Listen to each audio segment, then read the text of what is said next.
নমস্কার, আমি আজকে আমার লাঞ্চে কি করেছি দেখুন। আজকে লাঞ্চে আছে ভাত, লেবু,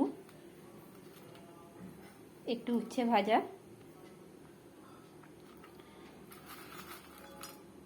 কড়কড়ে আলু ভাজা,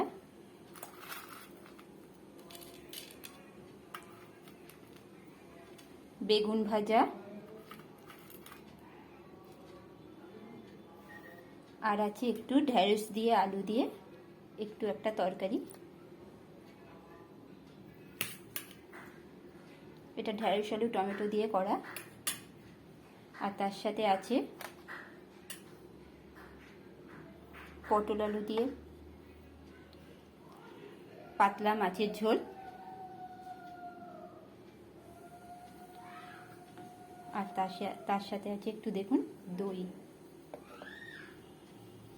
এই আমার আজকের লাঞ্চ। ভালো থাকবেন।